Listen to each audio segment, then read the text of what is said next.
ప్రదీప్ రంగనాథన్కి వరుస హిట్లతో తమిళ ఇండస్ట్రీలో పాటు తెలుగు ఇండస్ట్రీలో కూడా మంచి క్రేజ్ ఉంది. అందుకే తెలుగులో కూడా రిలీజ్ అయిన లైక్ సినిమా ఈరోజు రివ్యూను మనం చూద్దాం. Pradeep Rangan relation based, love బేస్డ్తో యూత్కి కనెక్ట్ అయ్యి ఎక్కువ మూవీస్ చూస్తుంటాడు.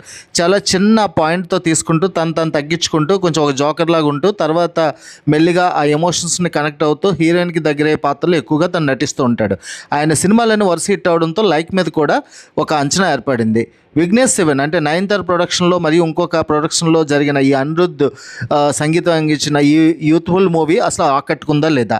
2040 బ్యాక్గ్రౌండ్లో జరిగే ఒక futuristic cinema story, love story అని చెప్పొచ్చు. 2040లో మనకి ఎమోషన్స్ కంటే కూడా మనం మెషిన్స్కి ఎక్కువ ఆధారపడే అవకాశం ఉంటుందని, అప్పుడు డివైసెస్ ఫోన్స్కి పూర్తిగా అంకితం అయిపోతామని ఎస్జే సూర్య అనే వ్యక్తి లైక్ అనే ఒక యాప్ని తను డిజైన్ చేస్తాడు. దాని ద్వారా లవ్ అనేది డైరెక్ట్గా కాకుండా యాప్ ద్వారానే ఒకరినొకరు టాలీ చేసుకొని వాళ్ళ ఇండికేషన్స్ చూసుకుంటే ఇండెక్స్ అది టాలీ అయితే తర్వాత మాత్రమే లవ్లోకి వస్తారు.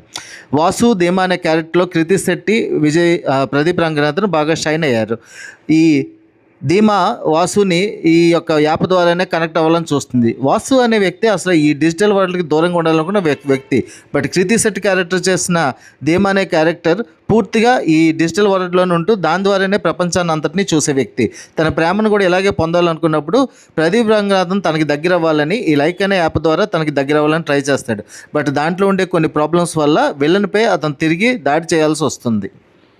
ప్రదీప్ రంగనాథన్ ఎలాగ ఇవన్నీ ఎదుర్కొన్నాడు, తన లవ్ని ఎలా దక్కించుకున్నాడు, ఇవన్నీ ఆలోచిస్తే చూస్తుంటే సినిమా చాలా మంచి ప్లాట్పై ఉన్నట్టు అనిపిస్తుంది. బట్ పదే పోస్ట్పోన్ అవ్వడం, ప్రదీప్ రంగనాథన్ ఎప్పుడో ఒప్పుకున్న సినిమా అవ్వడం, కృతి శెట్టి కూడా పాతకాలం అవ్వడం, ఇవన్నీ చూసి ఎస్జే సూర్య ఈ అంత కాంబినేషన్ బాగా కలిసి వచ్చినప్పటికీ సినిమా కథ కూడా కొంచెం డిఫరెంట్గా ఉన్నప్పటికీ ఇది మనకి ప్రజెంట్ అయ్యేటప్పుడు కొంచెం ఆర్టిఫిషియల్గా ఉంటుంది. ఎమోషన్ సరిగ్గా పండలేదు.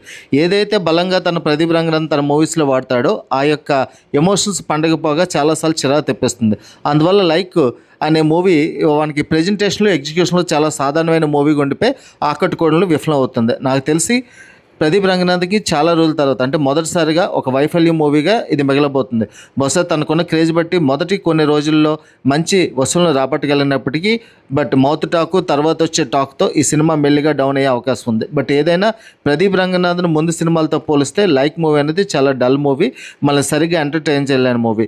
ఈ మూవీతో అయినా తను కొంచెం రిలేషన్స్ మూవీసే కాకుండా ఇతర జోనర్స్ మీద కూడా దృష్టి పెట్టాల్సిన అవసరం గుర్తిస్తాడు.